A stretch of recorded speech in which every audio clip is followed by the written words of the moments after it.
Bharat more humiliate करके table पे आना चाहता है, बल्कि देखिए they have right to do it.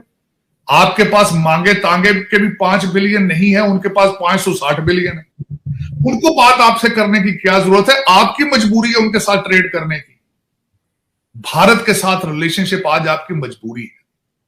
ये हर दीवार के ऊपर लिखा हुआ है, अगर आप पढ़ना नहीं चाहते तो ये आपका कसूर है। मोदी, लेट्स से कि 24 का इलेक्शन मोदी जीत जाते हैं and he goes down and sits in, सारे मसले आज में हल करे बगैर नहीं जाता, इंडिया विल एक्सेप्ट। कहीं दुनिया में किसी मुल्क में आपने सुना है, इंडिया में, अमेरिका में, फ्रांस में, कि जो सियासतदान है मुल्क के, तो उनके चीनी के कारखाने हो? हमारा पड़ोसी मुल्क है ना इंडिया। मतलब मोदी, प्राइम मिनिस्टर मोदी की क्या पहचान है? चाय वाला था, फिर एक नजरियात उसके बने, अच्छे बुरे जो भी थे, उसके आगे आगे मसला देखिए, ये बड़ी एक एम्बैरेसिंग, हमारे लिए खुद बड़ी एम्बैरेसिंग बात है ना। दोनों तरफ ये जो ताल्लुकात हैं वो बेहतर क्यों नहीं हो सके 2022 में? आप कैसे इसको देखते हैं? इंडिया के पास जो करंट मूड है, इंडिया थिंक्स कि पाकिस्तान इज घुटनों पर आ गया है, वो it is suffering from A political crisis, economic crisis, environmental crisis. मतलब कहते हैं ना कि सर मुनाते ओले पड़े, इस तरह के प्रॉब्लम्स आ रहे हैं पाकिस्तान के लिए। और India is now strong in many ways. India thinks it has a military advantage, it has a diplomatic advantage on Pakistan. Pakistan को वो आइसोलेट कर दिए हैं। यहाँ तक कि मुस्लिम दुनिया में इंडिया के ताल्लुकात are better with OIC and Muslim countries than Pakistan. So they feel कि हम negotiate क्यों करें, because every negotiation involves some sort of concessions. तो India is in a zero concession mode with Pakistan now. So उसके वजह से भी ये ताल्लुकात इम्प्रूव नहीं हो रहे। They want to see some kind of, I don't know whether they want to see कि पाकिस्तान ग्रोवल करे या पाकिस्तान थोड़ा ह्यूमिलिएट हो जाए, फिर उसके बाद they will move forward. दर हकीकत अगर खुल के बात की जाए, जो कि हकीकत है, भारत के साथ रिलेशनशिप शहबाज शरीफ साहब और आपकी सियासी गवर्नमेंट का जो है वो रिलेशन, वो उनके इख्तियार में नहीं है। भारत के साथ जो फॉरेन पॉलिसी है वो आपकी आर्मी ने डिसाइड करनी होती, बल्कि सारी फॉरेन पॉलिसी आपकी आर्मी रिसीव करती है। उसके जवाब में मोदी साहब ने आज से कुछ अर्सा पहले एक बयान दिया था कि हमें पता ही नहीं चलता कि पाकिस्तान में बात किससे करें। मैं उनकी इस बात से एग्री करता। और दूसरा, उसमें देखा जाए आज, बल्कि मुझे ये बताएं, आप भारत के साथ रिलेशनशिप की बात करते हैं, आपके अफगानिस्तान के साथ क्या रिलेशनशिप है, आपके ईरान के उनके साथ क्या रिलेशनशिप है, आपके चाइना के साथ क्या रिलेशनशिप है?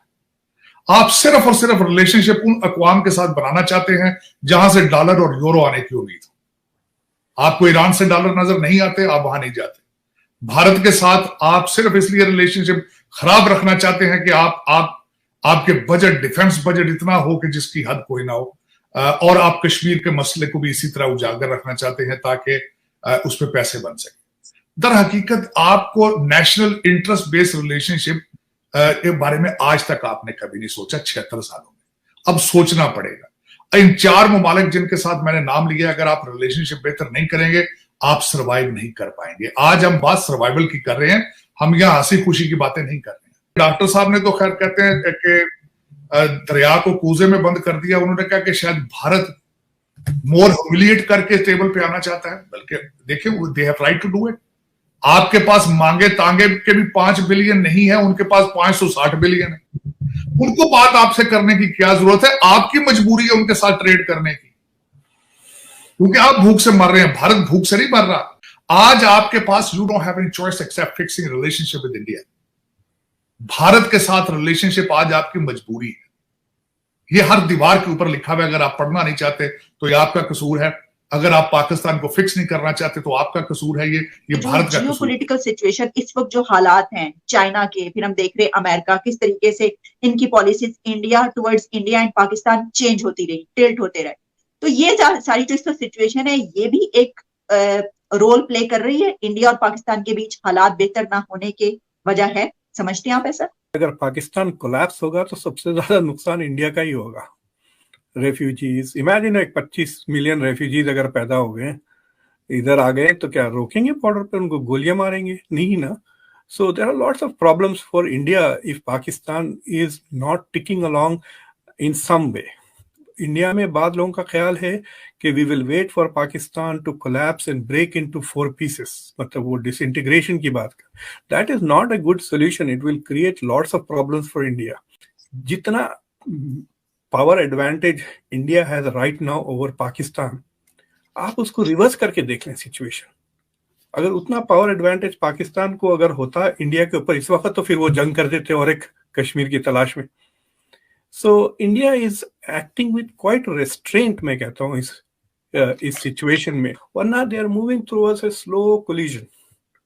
और एक कोलिजन की तरफ भी इट्स लाइक सेइंग, वो चिकन कहते हैं ना, दो गाड़ियां, तो दो गाड़ियां एक तरफ से आ रहे हैं लेकिन एक गाड़ी के पहिए निकल जा रहे हैं। So one car is disintegrating on the way to the collision.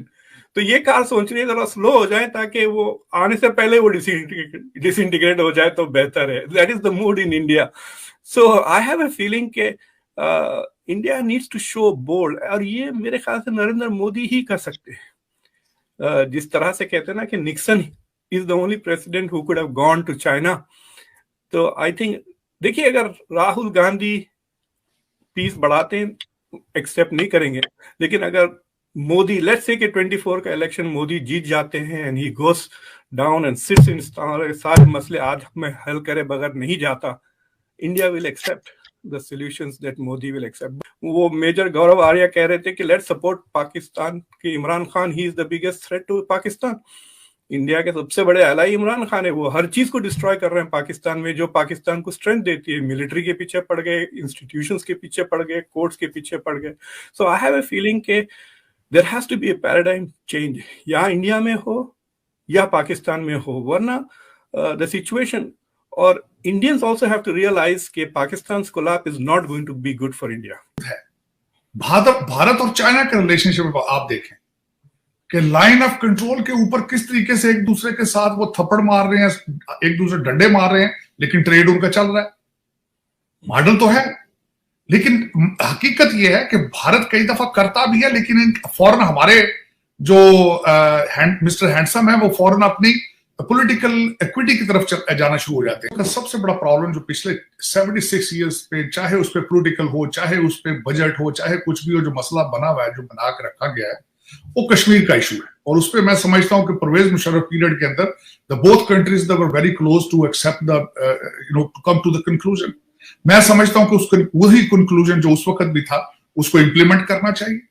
और या एक तो सोल्यूशन ये है, दूसरा सोल्यूशन ये है कि इसी स्टेटस को एक्सेप्ट करके ट्रेड शुरू करना चाहिए। खासकर मैं समझता हूं कि या मोदी साहब को इन्वाइट करें या खुद जाएं वहां पे। और देखिए, पहले भी आपकी क्रिकेट डिप्लोमेसी चलती रही है। जब आप एक इरादा कर ले जाना के रिलेशनशिप ठीक करने हैं, तो चीजें जो है वो बहाने बन जाती हैं। किसी मुल्क में आपने सुना है, इंडिया में, अमेरिका में, फ्रांस में, कि जो सियासतदान है मुल्क के, तो उनके चीनी के कारखाने हो, सदूर के और सियासतदानों को चीनी का कारोबार करते हैं। मतलब कोई आटे का कोई स्टील मिल है, कोई आटे का कारोबार कर रहा है, कोई आटे की मिलें हैं, कोई बैंक से हैं। नहीं, एक मिनट आप जरा सोचें, एक मिनट से देखें, हमारा पड़ोसी मुल्क है ना इंडिया। अब आप सोचें कि वहां पर जो मोदी है, मतलब मोदी, प्राइम मिनिस्टर मोदी की क्या पहचान है? चाय वाला था, फिर एक नजरियात उसके बने अच्छे बुरे जो भी थे, उसके आगे आगे। अब अचानक मोदी साहब को पता, अच्छा वहां बिलियनर्स भी हैं, टाटा ग्रुप है, बाकी ग्रुप, अचानक आपको पता चले कि जो मोदी साहब के जो है वो बच्चे, मामू, ताया, फुप्पा, उनकी शुगर मिले हैं पूरे इंडिया में, और उनके चौकीदारों के नाम भी हैं, उनका जो है पता नहीं कोई मतलब मसला। देखिए, ये बड़ी एक एम्बैरेसिंग, हमारे लिए खुद बड़ी एम्बैरेसिंग बात है ना।